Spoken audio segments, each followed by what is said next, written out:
Pour ceux qui ont suivi les réseaux sociaux ou WhatsApp ou je ne sais quel Internet, j'avais donné cette semaine le titre de mon message. Et le titre de mon message, ça part d'un verset biblique qui est une parole de Jésus qui est « Demandez et l'on vous donnera ». Mais j'avais rajouté, alors je ne sais pas si vous l'avez vu, « Demandez et l'on vous donnera ». Pourquoi ça ne marche pas dans ma vie ? Drôle de façon de poser les choses. Eh bien, très simplement parce que pour vous dire en fait que j'ai observé après 30 ans de vie de ministère que autant il s'agit bien d'une déclaration de Jésus, demandez et l'on vous donnera, vous citerez le verset biblique tout à l'heure et le préciserai, autant en fait j'ai rencontré beaucoup de gens qui m'ont dit et qui me disent encore, mais dans le fond, cette réalité ne marche pas dans ma vie, ou marche si peu. Et nous le trouvons dans Matthieu 7,7, où il est écrit « Demandez et l'on vous donnera, cherchez et vous trouverez, frappez et on vous ouvrira ». Il s'agit bien d'une déclaration de Jésus. Et il est important de comprendre, face à cette question que j'ai soulevée tout à l'heure, que j'ai entendue combien de fois, mais pourquoi ça ne marche pas dans ma vie, qui veut dire en fait qu'il y a beaucoup de frustration. On voit au mieux des gens qui disent dans le fond ça marche pas beaucoup, et puis de l'autre des gens qui vivent dans la frustration et la déception, que dans la réalité ils ont du mal à comprendre comment cette parole de Jésus peut se mettre en pratique dans leur vie.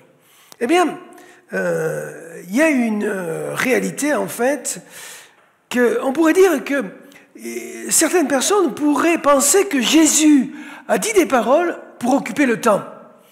J'ai déjà eu l'occasion de dire ça lorsque Jésus dit ceci « Et moi je vous dis, ne vous inquiétez de rien ». Eh bien, combien de personnes ont dit « Oui, d'accord, ok, mais moi, ok, Jésus l'a dit, mais si vous connaissez ma vie, vous pourriez comprendre pourquoi je m'inquiète. » Et pourtant Jésus a dit « Et moi je vous dis, ne vous inquiétez de rien ». Et donc, en fait, cette idée qu'en début de son ministère, Jésus, eh bien, il aurait donné certaines paroles pour occuper le temps de sa prédication. Mais j'aimerais vous dire ce matin dans mon introduction que l'insuccès qui existe par rapport à ce principe, demandez, on vous donnera, auquel se rajoute cherchez, vous trouverez, frappez, on vous ouvrira, trois verbes dynamiques, trois verbes qui nous font comprendre que nous sommes dans la dynamique d'une action. C'est pas passif, c'est que derrière, il y a une déclaration de Jésus qui nécessite de notre part une dynamique, une mise en route. Et donc, en fait, j'aimerais en introduction vous dire que c'est un succès, il prend sa source dans trois idées qui sont fausses et communément répandues. Et je voudrais attirer votre attention sur ces trois idées. La première erreur, c'est, et je l'ai un peu introduit précédemment, c'est l'idée que nous sommes les acteurs principaux. Que, en fait, effectivement, si Dieu est un acteur principal, si Dieu va agir, eh bien, son action ne sera possible que si nous avons la bonne réponse adaptée à son action. À savoir que demander et on vous donnera va nécessiter de notre part de l'action. Et c'est de ça dont nous allons parler ce matin. C'est comment nous pouvons mettre en route ces choses dans notre vie. Si nous restons dans la passivité, eh bien ça ne marchera pas. Il ne suffit pas seulement de demander quelque chose. On verra qu'est-ce qu'il faut faire. La deuxième chose qui est importante et sur laquelle je veux attirer votre attention, c'est un problème qui est contemporain particulièrement dans la fin ou milieu du XXe siècle, et encore plus ça s'est accéléré en ce début du XXIe siècle. Ce problème contemporain, il est très simple, il est très occidental, mais il touche actuellement, globalement, le monde entier. C'est un problème du tout de suite et maintenant. C'est ne pas comprendre l'importance et la différence entre le temps des hommes et le temps de Dieu. On est sur deux échelles complètement différentes. Aujourd'hui, vous êtes habitués à l'immédiateté des choses. Maman, j'ai faim. Maman, c'est quand l'heure du goûter? Ma fille ou mon fils, on vient juste de déjeuner. Oui, mais c'est maintenant que j'ai faim. Je t'ai envoyé un SMS il y a 1 minute, tu ne m'as pas répondu. Les gens, ils s'offusquent parce qu'on leur a pas répondu il y a une minute. comme si on n'avait que ça à faire. C'est l'immédiateté des choses. Et le problème, en fait, c'est que Dieu ne fonctionne pas à l'échelle du temps comme nous fonctionnons. Pourquoi? Parce que on ne peut pas comparer l'échelle du temps humain à l'échelle de l'éternité. Il n'y a pas d'échelle de mesure entre les deux. Vous pouvez mesurer une minute ou une seconde par rapport à une minute par rapport à une heure par rapport à 24 heures, donc un jour, mais vous ne pouvez pas mesurer une seconde, une minute, une heure ou 24 heures à l'échelle de l'éternité. Il n'y a pas de comparaison possible, puisque l'éternité, c'est l'infini. Et le grand problème du monde contemporain, et particulièrement dans cette question « demandez, l'on vous donnera », c'est la notion du temps. Et le sage, l'homme ou la femme spirituelle, devront apprendre à marcher non pas sur le temps de l'humanité, mais sur le temps de Dieu. Et le temps de Dieu, c'est son temps à lui, c'est pas le vôtre. Et ça, c'est une école de vie qu'il nous faut apprendre. La troisième erreur qui me semble très importante et que je veux soulever à votre attention et qui va conduire tout ce que je vais vous dire après, donc retenez bien cette troisième erreur, c'est que autant la question du salut est inconditionnelle. Le salut en Jésus-Christ, c'est quoi? C'est que je n'ai rien à faire pour être sauvé pour l'éternité en Jésus-Christ. C'est Christ qui a tout fait. C'est lui qui a payé de sa vie sur la croix et qui a obtenu le pardon de nos péchés et la séparation avec Dieu. Je n'ai rien à faire.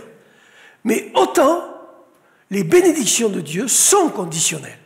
Que vous le vouliez ou non, que ça vous fasse plaisir ou non, ce que je vous dis ce matin, oui, les bénédictions de Dieu sont liées à certaines conditions. Et nous allons y venir. Et si nous comprenons cela, nous allons comprendre pourquoi le demander, l'on vous donnera, marche ou ne marche pas. Je ne veux pas être légaliste, je ne le suis pas et vous me connaissez. Mais c'est important de comprendre ce principe. C'est que la réponse de nos demandes à Dieu est assujettie à certaines conditions et je veux les aborder avec vous. Pour finir mon introduction, la façon dont je veux attirer votre attention, c'est que dans le fond, en fait, il y a quelque chose d'essentiel dans la façon de comprendre comment libérer la réponse de Dieu dans notre vie. Et c'est quelque chose d'essentiel, je vais le dire en citant un auteur, mais je vais vous le dire en un mot simple, c'est la découverte très simple d'avoir un cœur ouvert. C'est peut-être une apalissade pour vous, ça. Mais avoir un cœur ouvert, c'est quelque chose qui représente une globalité. Je lisais, il y a quelques semaines, un livre d'un académicien que j'apprécie beaucoup. C'est un homme qui s'appelle François Schenck, peut-être vous le connaissez-vous comme auteur. J'ai vécu un moment assez exceptionnel dans ma vie, alors que mon épouse, à ce moment-là, était gravement malade et qu'elle allait bientôt finir sa vie. J'ai lu avec elle, je lui faisais la lecture sur son lit d'hôpital, d'un livre de François Schenck qui s'appelle « L'éternité n'est pas de trop ». C'est un roman qui raconte, c'est un roman puisque François Schenck est chinois, qui raconte en fait une histoire d'amour, mais avec une poésie, une délicatesse fantastique. Et en fait, François Schenck a écrit un livre qui s'intitule « De l'âme ». Et il dit, sa façon, c'est un philosophe, c'est un homme d'une grande sagesse, il est arrivé à 20 ans, il ne parlait pas un mot de français en France, hein. Il ne savait pas écrire le français. Aujourd'hui, il est encore vivant, c'est un vieil homme, et il est à l'Académie française, donc il a un parcours exceptionnel, une plume remarquable. Et dans ce livre de l'âme, il raconte qu'il rencontre dans le métro, alors qu'il est beaucoup plus jeune, il y a 30 ou 35 ans, une jeune femme magnifique, et il va s'asseoir à côté d'elle pour engager la conversation avec elle. Et il va parler avec elle de la question de l'âme. Ils vont entretenir quelques rencontres comme ça sur cette question, et elle ne comprend pas ça. 35 ans plus tard ou 40 ans plus tard, elle lui écrit, et elle lui dit « J'ai enfin compris que j'avais une âme ». Le monde occidental ne vous parle plus de l'âme. Plus personne vous dit, on vous dit comment ça va. Très souvent, les gens ils vous posent comment ça va, mais ils vous demandent, ils veulent pas la réponse, hein, parce que si vous leur donnez la réponse ça va pas, ils s'en vont. Ils préfèrent ne pas engager la conversation. Mais rarement on vous dit, et comment va ton âme? Quel est l'état de ton âme? Et cette question, en fait, c'est bien cette question du cœur, parce que dans la Bible, l'âme et le cœur, c'est la même chose. Et nous avons ces êtres qui se promènent en nous, à la fois ce corps, à la fois l'esprit, qui est le domaine de la dynamique de Dieu, et l'âme, qui, elle, survivra à notre mort. Et donc, en fait, cette question du cœur ouvert. Et c'est l'auteur de Jade et les mystères de la vie. Qui est-ce qui a déjà lu ce livre? Voilà, donc il y a quelques personnes qui l'ont lu. Et de notre livre, qui est Jade et les clins d'œil de Dieu et de Monsieur Saint-Esprit, c'est un catholique qui a écrit ceci. Et écoutez bien ce qu'il écrit. La vraie question est de savoir si nous avons le cœur assez ouvert lorsque nous cherchons une solution dans notre vie. Est-ce que nous avons le cœur assez ouvert lorsque nous cherchons une solution dans notre vie? Lorsque l'on va vers Dieu et qu'on lui demande quelque chose, c'est qu'on ne l'a pas. Vous êtes d'accord avec moi? C'est que ça nous manque. C'est que c'est un besoin que seule l'action de Dieu peut nous la donner. Sinon, on le fait nous-mêmes. Si je veux un verre d'eau, je vais au robinet et je prends le verre d'eau. Si je suis alité, je suis obligé de demander à mon épouse ou à mes enfants pour avoir ce verre d'eau. Donc c'est bien parce que je ne peux pas atteindre quelque chose que je vais faire une demande. Et là, s'introduit l'idée que la réponse va dépendre de notre positionnement de cœur. Est-ce que notre cœur sera assez ouvert? Et ce qui va nous intéresser, et ce vers quoi je vous inviterai à réfléchir avec moi quelques instants ce matin, c'est un certain nombre de pistes sur la réalité d'un cœur ouvert pour rentrer dans la réponse de Dieu. J'ai bien dit la réponse de Dieu, et nous verrons que la réponse de Dieu n'est pas forcément ni ce que j'attends, ni la réponse qui est la mienne. Aussi, ces pistes, elles sont de 10 points. Je ne vais pas pouvoir les aborder ce matin parce que le temps nous est trop court. Ces pistes, elles sont à travers des mots que je vais évoquer et des idées que je vais partager avec vous. Certaines, je ne pourrai pas le faire, mais ce n'est pas grave. Vous pourrez creuser vous-même, si vous prenez des notes, à la fois dans la Bible et à la fois dans votre recherche personnelle. Ces mots, je vous les cite, ces idées, je vous les cite, et après, nous allons en parcourir certaines d'entre elles. Le premier mot, c'est le mot de la vérité.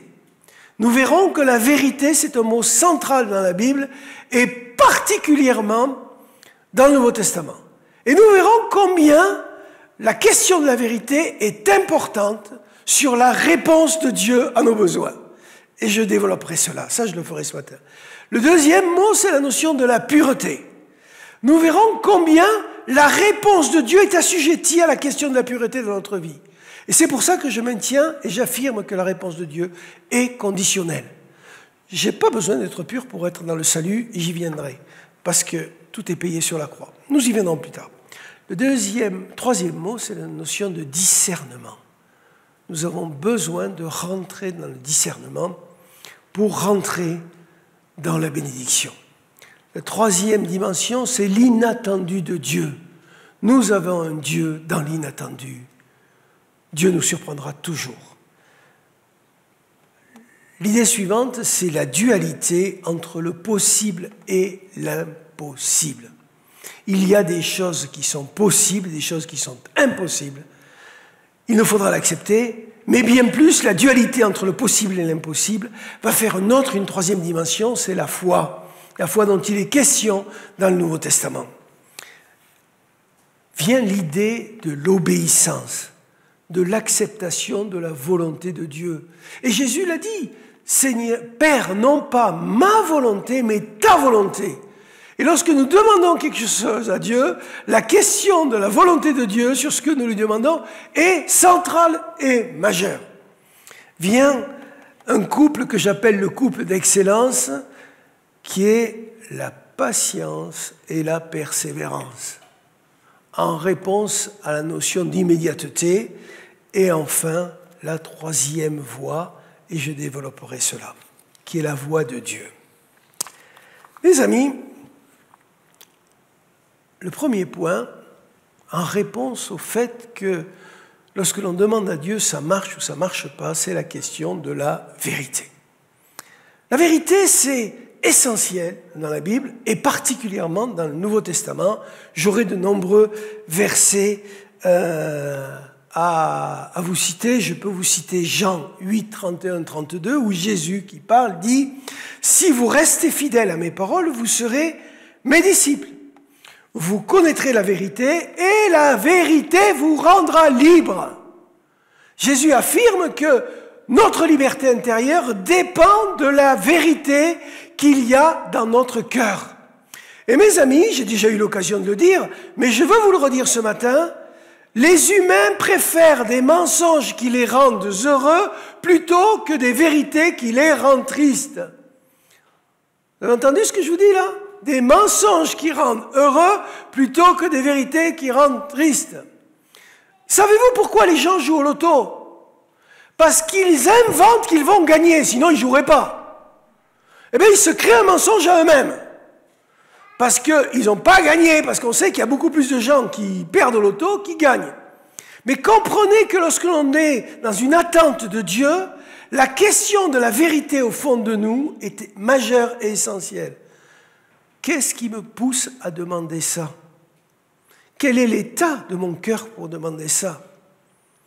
Qu'est-ce que je suis en train de me mentir à moi-même face à une réalité qui me fait souffrir, dans laquelle Dieu permet que je sois dans cette situation? J'aimerais vous raconter une histoire.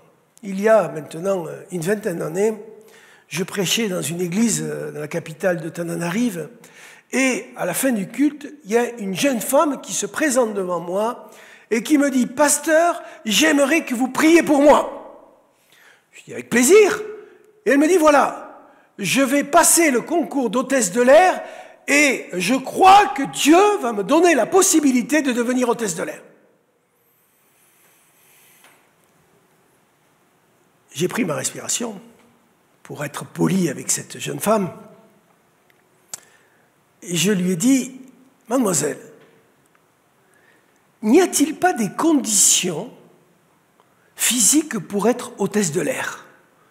C'est un peu délicat, hein, comme question.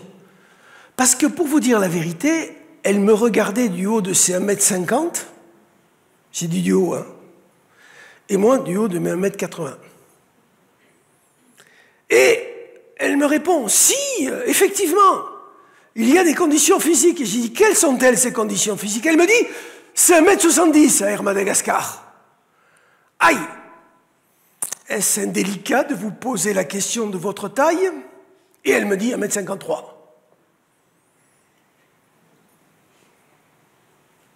Je lui ai dit, mais mademoiselle, je ne vais pas prier pour ça. Je vais vous dire une vérité qui va vous faire mal, c'est que Air Madagascar ne vous prendra pas. Oui, mais tout est possible à Dieu, me dit-elle. Tout est possible à Dieu, sauf qu'il y a des vérités qui sont inchangeables. Et quelquefois, nous nous racontons des mensonges en utilisant des versets bibliques. Elle n'a évidemment pas été retenue, vous vous imaginez. Je la retrouve plusieurs dimanches après, et évidemment, elle vient me voir complètement déçue, et je lui dis ceci, je lui dis, maintenant que vous êtes face à la vérité, qu'est-ce que vous allez faire de votre vie? Parce que Dieu a un plan pour votre vie. Vous vous étiez fabriqué votre plan, ok, c'était le vôtre, vous auriez aimé, mais ça ne marche pas. Qu'est-ce que vous allez faire? Et si nous rentrions dans la vérité de Dieu pour vous, plutôt que votre mensonge à vous? Nous lui avons financé des études dans une très haute école de commerce parce qu'elle était brillante et elle a réussi brillamment ses études. Lorsque l'homme et la femme font des demandes à Dieu qu'ils marchent dans la vérité, ils vont rentrer dans la réponse et la bénédiction de Dieu. Et c'est pour ça que l'état de notre cœur est important sur cette question. Et combien nous sommes des génies pour nous inventer des bobards. Et que nous collons des versets bibliques ou des réponses toutes faites sur des situations dans lesquelles Dieu dit « Mais je ne suis pas du tout dans ce coup-là, moi. » Mais je l'ai entendu combien de fois, ça? Combien de fois? Où des hommes et des femmes ont vécu dans la déception parce qu'ils préféraient un mensonge plutôt qui les rendait heureux, plutôt qu'un mensonge, une vérité qui les rendait tristes. Mais cette tristesse se transforme en joie, nous dit la Bible. Et j'aurais 1000 exemples à vous raconter comme ça à travers 30 années de vie dans le ministère. La deuxième chose qui me semble importante, vous le savez, mais c'est bien de le rappeler, c'est la question de la pureté. La question de la pureté, c'est central dans la Bible. C'est d'autant plus central que on voit bien que de l'Ancien au Nouveau Testament, on passe à un degré au-dessus. La pureté, ça touche bien encore une fois la question de l'âme. Notre corps, c'est la propreté, c'est pas la pureté. La pureté, c'est l'intérieur, c'est le cœur, c'est ce qui habite. D'ailleurs, Jésus a dit, attention, l'homme bon tire le bon trésor dans la bonne partie de son cœur et l'homme mauvais tire le mauvais trésor du mauvais partie de son cœur. C'est bien qu'en nous, il y a cette dualité. Et donc, en fait, la question de la pureté est centrale. Pierre dit ceci en 1 Pierre 2,11, en tant qu'étranger et voyageur de la terre. C'est ce que vous êtes, c'est ce que je suis. Nous sommes des étrangers et des voyageurs ici-bas. Je m'abstiens des convoitises charnelles qui font la guerre à l'âme. Et je pourrais vous citer un tas de versets, toujours de la plume de l'apôtre, principalement de la plume de l'apôtre Paul, touchant ce sujet. Mais je voudrais quand même vous citer le verset central. Matthieu 5, 8. Nous sommes dans ce qu'on appelle communément le Sermon sur la montagne. Sermon sur la montagne qui commence avec cette réalité que Jésus s'assoit. J'ai déjà expliqué pourquoi Jésus s'assoit. En principe, un rabbin ne s'asseyait pas pour prêcher. Jésus s'assoit et il commence par parler du bonheur, et c'est ce qu'on va appeler les béatitudes heureux. Et en Matthieu 5, 8, il est écrit « Heureux les cœurs purs, car ils verront Dieu. » Vous n'avez jamais vu Dieu. Parce que Dieu, on ne le voit pas. Dieu, je ne le vois pas comme je peux vous voir, vous. Comme je peux voir cet enfant qui dort sereinement sur les genoux de sa maman. Dieu, l'apôtre Paul dira qu'on le voit à travers la création. Et c'est vrai, lorsque l'on réalise la beauté de la création, la beauté du corps humain, la beauté de tout le système de l'humanité, on se dit, mais qui est le grand architecte derrière? D'accord? Mais n'empêche que vous n'avez pas de photographie de Dieu. Mais n'empêche que vous ne pouvez pas le dessiner. Mais n'empêche que vous ne pouvez pas y donner une forme. Et pourtant, Jésus dit, heureux les cœurs purs, car ils verront Dieu. Comment voit-on Dieu? Eh bien, on voit Dieu dans son action. Pas en chair et en os, pas en être qui apparaît, mais on le voit dans son action, dans notre vie ou dans la vie des uns et des autres. Voilà comment je vois Dieu. Et là, ici, il est associé cette idée très clairement que vous verrez Dieu si vous avez un cœur pur. Et vous le verrez agir dans votre vie si vous avez un cœur pur. Et c'est pour ça que j'affirme que la réponse à demander, on vous donnera, est pleinement associée et conditionnelle à la dimension de la pureté de notre vie. Et la dimension de la pureté de notre cœur, c'est bien clairement à traiter les choses qui ne vont pas. Et la différence entre nous tous, c'est que nous sommes à des degrés différents par rapport à notre vie chrétienne. Mais nous sommes tous en devenir et en nécessité de traiter en permanence la question de la pureté de notre cœur. Et j'ai besoin de laver mon cœur tous les jours, parce qu'il est infesté par un tas de choses qui ne m'appartiennent pas, ou qui m'appartiennent parce que je les ai déclenchées, et dont j'ai besoin de me séparer de ça. Nous devons avoir une hygiène de l'âme en permanence dans notre histoire humaine. Et c'est ce qui fait que nous sommes des hommes ou des femmes en paix. C'est ce qui fait que nous sommes des hommes et des femmes qui vivons sereinement. Il se peut que des gens m'inondent de choses qui m'affectent, qui me blessent, etc., et qui réveillent en moi un désir de me venger ou un désir de régler des comptes, etc. Et la seule démarche salutaire, c'est de garder son cœur pur. Et ça, il n'y a que vous qui pouvez le faire. Je ne pourrai jamais le faire pour vous, et vous ne pourrez pas le faire pour moi. C'est très important de comprendre ça. Et cette pureté du cœur, que ce soit par rapport au péché, que ce soit par rapport à l'offense, que ce soit par rapport aux blessures accumulées, aux ressentiments, enfin tout ce qu'on peut accumuler dans ce beau réservoir qu'est notre âme, si nous conservons la pureté du cœur, nous permettrons à recevoir ce que nous demandons. Et ça, c'est important de le comprendre. Et il arrive souvent que Dieu prenne son temps, tout simplement parce que, justement, nous n'avons pas réglé cette question. Petite parenthèse. Que ce soit la vérité ou la pureté. Lorsque l'on est jeune chrétien, on a tant de choses à apprendre. Eh bien, il arrive souvent qu'en tant que jeune chrétien, le jeune chrétien fasse des demandes à Dieu, toutes ces choses ne sont pas réglées dans sa vie, et Dieu va y répondre avec largesse. En tout cas, moi, quand j'étais jeune chrétien, je l'ai vérifié. Sauf que plus on avance sur le chemin de disciples avec Jésus-Christ, plus le Saint-Esprit se fait exigeant avec nous. Parce qu'il dit à Georges, tu n'es plus un débutant. Ce que je permettais au tout début, parce que tu étais un jeune, tu avais tout à apprendre, je veux bien l'accepter. Mais là, maintenant, tu as grandi.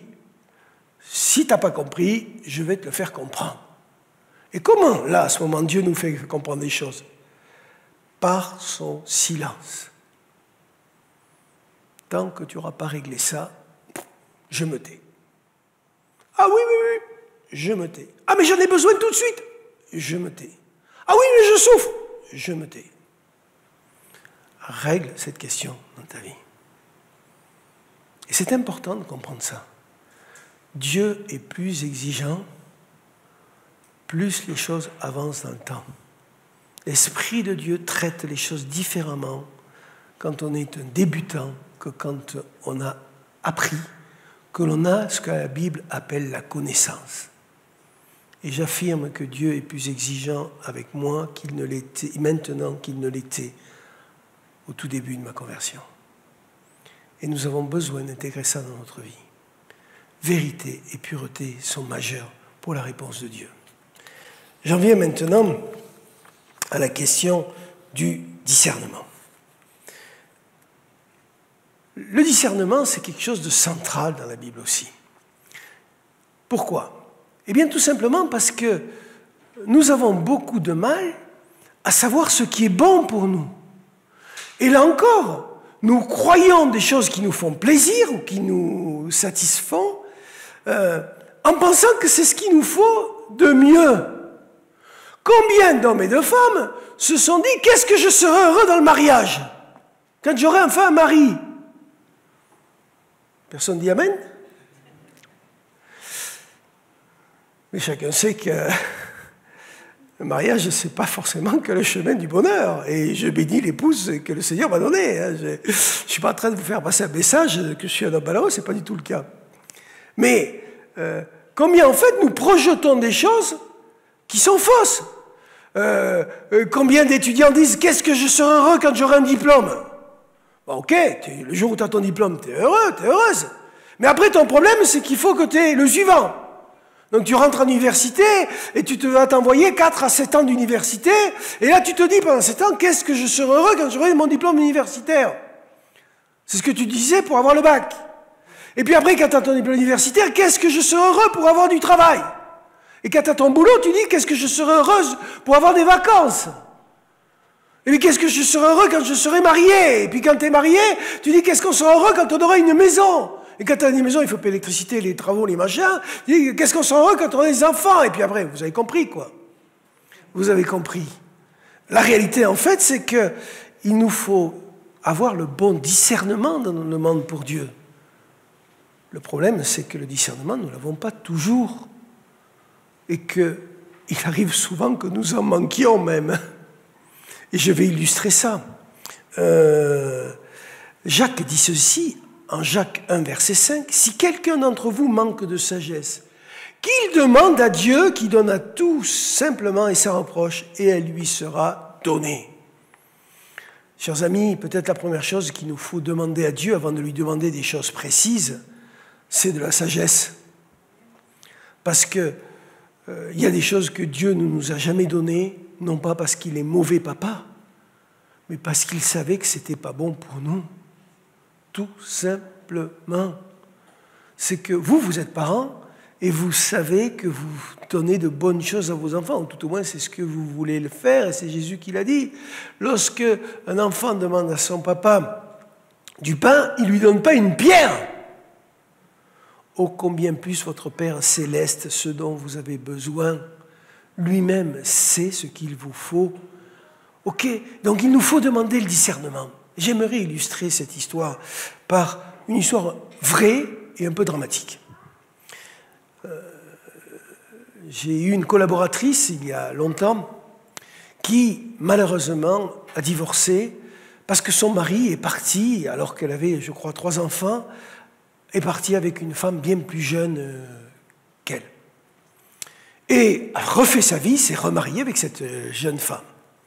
Et cette femme me soutenait que Dieu allait lui redonner son mari. Et j'ai passé 15 ans à lui dire, tu préfères un mensonge qui te rend heureuse plutôt qu'une vérité qui te rend triste, qui va te permettre à reconstruire ta vie. Et elle ne m'a jamais écouté. Sauf une seule fois. Une seule fois où ça avait fait son bout de chemin, et nous étions dans une session de formation. Je me souviens, nous étions toute une semaine, un été, à l'Institut de théologie à Vaux-sur-Seine, donc en résidentiel, il y avait une centaine d'étudiants, et soudainement, elle vient me voir, elle me dit « Je crois que Dieu m'a donné mon nouveau mari. » Ah, j'ai dit « Ah bon ?» Elle m'a tellement étonné après 15 ans de résistance. Et elle me dit « Oui, oui, il est dans la session. » Ah bon? Mais c'est qui? Et je ne connaissais pas cet homme. Physiquement, ça m'interrogeait, mais bon, on ne s'arrête pas que sur le physique. Hein. Et j'ai porté aucun commentaire. Je me suis dit, au moins, je ne vais pas la décourager, puisqu'elle est en train de modifier sa carte du monde. Et voilà que, le midi même, on se retrouve, moi en bout de table, elle à ma gauche, et lui à ma droite. Donc, l'une et l'autre en face. Et c'est pas nous qui l'avions, c'est pas eux ni moi qui avions organisé ça. Chacun se mettait à table le midi comme il voulait. Et ainsi, nous sommes retrouvés à converser. Et voilà que l'homme en question se révèle. Et voilà que je rencontrais un chrétien bête, comme on en rencontre malheureusement un peu trop souvent. Et il a commencé à débiter des monstruosités. Il n'était pas grossier, hein, c'était pas ça. Mais des stupidités, mais des stupidités, des stupidités. Et elle était convaincue que Dieu lui avait donné son futur mari, qu'elle ne connaissait pas d'ailleurs. Hein. C'est fou quand même de s'engager dans sa tête avec quelqu'un qu'on ne connaît pas sur un seul sentiment, entre guillemets, spirituel. Et moi, je me suis tu, sauf qu'à l'intérieur, j'avais un dialogue avec moi-même qui disait ceci, « Continue à parler, mon gars, elle va enfin comprendre. » À la fin du repas, il s'est levé parce qu'il fallait faire la vaisselle et lui, ça ne lui plaisait pas de faire la vaisselle. Là encore, il se révélait. Hein. Et nous sommes partis faire la vaisselle tous les deux. Et elle m'a dit, tu sais, Georges, je crois que c'est pas lui. Hein. Pas fallu trop longtemps pour discerner. Il nous faut du discernement. Et le Saint-Esprit est majeur dans cette question. Nous avons besoin du discernement de l'Esprit sur nos situations de vie. Et des fois, c'est difficile d'y voir clair tout seul. Et c'est là où, des fois, nous avons besoin des frères et sœurs et de l'aide des uns ou des autres qui ont cette capacité de nous aider. Et c'est important. J'ai besoin d'avancer parce que c'est un sujet qui nous passionne. Hein. Je vais arriver sur un thème qui et dans la complémentarité ou dans la continuité du discernement. C'est la question, en fait, qu'il nous faut accepter la volonté de Dieu. Romains 12, 2 nous dit ceci, « Ne vous conformez pas au siècle présent, mais soyez transformés par le renouvellement de l'intelligence, le discernement, afin que vous discerniez quelle est la volonté de Dieu qui est bonne, agréable et parfaite, ou ce qui est bon, agréable et parfait. La volonté de Dieu pour notre vie est bonne, agréable et parfaite, même si des fois nous ne comprenons rien, même si des fois nous aurions aimé un autre chemin, même si des fois ça nous fait passer par des périodes de désert ou des périodes, ce que on va voir chez Élite par exemple, le kérite, le temps où on perd tout. Ce temps de dépouillement, parce que le Seigneur est à l'œuvre dans notre vie et veut construire notre vie. Combien d'hommes et de femmes traversent des situations sur lesquelles ils ne seraient jamais allés, ils n'auraient jamais souhaité, ils n'ont rien cherché pour ça, ils n'ont rien fait d'ailleurs dans le sens de quelque chose de mal, mais Dieu permet, parce que c'est sa volonté. Et la volonté de Dieu, c'est essentiel, parce qu'elle est bonne, agréable et parfaite. De quoi dit-on c'est bon, agréable et parfait? Les jeunes ont une expression que j'aurais du mal à comprendre, moi. C'est trop beau, c'est trop bien. Vous à moi, qu'est-ce qui sait qui peut être trop beau ou trop bien? Rien. Il n'y a pas d'échelle sur la beauté ou sur le bien. Mais il y a une seule chose qui peut être bon, agréable et parfait. Vous voyez cette espèce d'enchaînement des mots, hein? Bon, agréable et parfait. Une notion de goût, notion de vue, notion de... Là, nos sens sont mis en mouvement. Cette dynamique, en fait, que Dieu, dans sa volonté, veut développer tout ça dans notre vie. Aussi, il nous faut accepter sa volonté. Et sa volonté est toujours dérangeante. Sa volonté, c'est très souvent... Dans l'inattendu, c'est un autre point. C'est très souvent quelque chose que je n'avais pas pensé. C'est très souvent quelque chose que je n'avais même pas appelé de mes voeux, même pas imaginé dans mes rêves ou dans mes souhaits. C'est très étonnant comme la volonté de Dieu est profondément dérangeante. Regardez l'histoire de votre vie. Et tant de situations que vous n'avez pas pensé ou souhaité ou vu arriver et qui se sont déroulées parce que la volonté de Dieu est bonne, agréable et parfaite. Qui, mieux que Dieu, sait ce dont j'ai besoin? Moi, je sais ce que j'aimerais, mais est-ce que ce que j'aimerais est bon, agréable et parfait pour ma vie? Nous avons une fille qui habite au Canada. Elle a été, comme vous et moi, confinée pendant 4 mois. Parce que ça, ils sont confinés depuis longtemps. Et donc, je vous laisse imaginer, avec ses 2 enfants, etc., dans les appartements, etc. Et son grand rêve, c'est de venir nous retrouver cet été en France.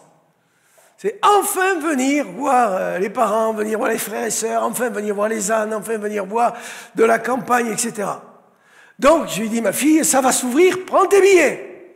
Elle prend ses billets. Départ le 8 juillet, arrivé le 9, tout le monde est content. Il y a 2 jours, elle reçoit un message d'Air Transat, pas de vol, tout est annulé, rien avant le 22 juillet. Quelle déception. Ma fille, la volonté de Dieu est bonne, agréable et parfaite. Ne te bats pas avec ta destinée, Dieu a des plans parfaits. Elle passe 3 heures au téléphone avec Air Transat et ça raccroche. Elle repasse 3 heures le lendemain au téléphone avec Air Transat et enfin, elle a quelqu'un qui lui donne un billet d'avion pour le 23 ou le 24 avec ses enfants. Garde ton cœur, ma fille. Dieu tient toutes choses entre ses mains et faisons-lui confiance. Dans le fond, accepter la volonté de Dieu, c'est lui faire confiance. Tout simplement. Et c'est pour ça que Dieu ne répond pas toujours au-delà du fait, toujours tout de suite, au-delà du fait qu'effectivement il y a des conditions pour qu'il réponde, mais comme son temps n'est pas le même que le nôtre, eh bien, il va nous mettre à son école de la confiance. Et plus on avance dans la vie spirituelle, plus on apprend à faire confiance à Dieu, malgré les circonstances de la vie. Et à garder notre joie, notre paix, notre tranquillité, malgré les frustrations, malgré les déceptions, malgré les portes qui se ferment. Qu'est-ce que ça te servirait de casser une porte pour qu'il n'y ait rien derrière? Une porte fermée pour qu'il n'y ait rien derrière. Il vaut mieux que ce soit Dieu qui ouvre la porte dans laquelle il y a ton avenir derrière, plutôt toi qui ouvres une porte sur laquelle il n'y a aucun avenir. Et j'en finis sur une autre idée, et ce sera la dernière, et elle me semble importante, c'est la notion de la troisième voie avec Dieu. Mes amis, nous sommes, notamment les Occidentaux, et particulièrement les Français, vous savez, cet esprit cartésien dont on dit, qui nous anime, nous Français, nous sommes en fait très souvent binaires. C'est-à-dire, en fait, très souvent, nous sommes sur c'est ce chemin et pas celui-là. Vous savez, cette idée que, Seigneur, moi je sais ce que je veux. Hein. Je veux pas ce chemin, mais voilà ce chemin que je veux. Et donc, nous disons à Dieu ce qu'il doit faire pour nous. Et nous sommes en fait dans cette dualité permanente, petit ou grand, blanc ou noir, bon, méchant, et tant d'autres choses, chrétien ou athée, homme ou femme. Et d'ailleurs l'apôtre Paul dira, il n'y a plus d'hommes, il n'y a plus de femmes, il n'y a plus de romains, il n'y a plus de grecs. Prenons l'exemple de chrétien athée. Vous savez, il y a des choses stupides que j'entends des fois, et c'est pour ça que je dis que quelquefois les chrétiens sont stupides. Des choses stupides où des gens qui me disent, oui, tu comprends, c'est une entreprise chrétienne. Ça veut dire quoi, ça? Ou c'est un psychologue chrétien. Ça veut dire quoi, ça? Moi, j'ai rencontré des thérapeutes conjugaux 10 fois plus brillants que tous les thérapeutes chrétiens que j'ai rencontrés. Et qui ont amené à la réconciliation 100 fois ou 1000 fois plus de couples que des thérapeutes chrétiens, sans les critiquer, c'est une réalité. Et donc, c'est comme si vous me racontiez, ah oui, mais moi, je vais acheter une voiture que si elle est faite par des chrétiens. Mais ça veut dire quoi, ça? C'est des hommes et des femmes qui travaillent chez les grandes marques d'automobiles, qu'ils soient chrétiens ou pas, s'ils sont consciencieux, eh bien la voiture est de bonne qualité. Cette réalité, en fait, que nous sommes binaires. Et Dieu n'est pas binaire. Parce que Dieu est dans toujours une autre solution. Dieu nous apporte toujours sa solution à lui, et pas la mienne. Très souvent, si vous regardez vos conflits conjugaux, c'est parce que vous êtes binaire. C'est parce qu'il y en a un qui pense comme ça et l'autre qui pense comme ça. Alors que le chemin de l'union, il est sur un troisième chemin. Le chemin de la réconciliation, c'est toujours un troisième chemin. Le chemin de la paix, c'est toujours un troisième chemin. On l'a toujours vu dans les négociations de paix. Il faut inventer un autre chemin. Sinon, si on prend le chemin de droite, eh bien, il y a forcément un perdant et un gagnant, et inversement. Il va donc falloir inventer un troisième chemin. Et Dieu est le roi de l'invention de la troisième voie. Celle, en fait, d'une voie nouvelle, d'un chemin nouveau. Et c'est ce qui fait que l'aventure de la vie est une belle aventure. Notre vie n'est faite que de rebondissements. Notre vie n'est pas statique, rien ne se fige. Tout est sans arrêt nouveau. Et le nouveau avec Dieu est fantastique. J'affirme cela. La nouveauté de Dieu dans ton histoire sera toujours plus belle que la continuité de ton histoire, à ta façon. Et beaucoup d'hommes et de femmes s'accrochent à la continuité de leur histoire, alors que Dieu veut du nouveau. Dieu veut du nouveau en tout, parce que Dieu est un Dieu de création permanente. Dieu parle et le monde est créé. Lorsque nous demandons à Dieu, eh bien, demandons-lui de parler sur la troisième voie. Qu'est-ce que tu as de bon pour moi? Qu'est-ce que tu as en réserve, en magasin pour moi, Seigneur? Et l'homme et la femme sages, et l'homme et la femme qui rentrent dans cette troisième voie. Mes amis, je dois finir, c'est le temps. Je n'ai pas fait tous les points, c'est pas grave. Mais je crois que demander ou l'on vous donnera n'est pas une parole que Jésus a prononcée en l'air, mais une parole de bénédiction. Et que nous avons besoin d'approfondir ces choses dans notre cœur et nos vies afin de le mettre en pratique et d'avoir du succès. Alors soyez bénis, encouragés et méditez ces choses. Je vous invite à vous lever, nous allons prier.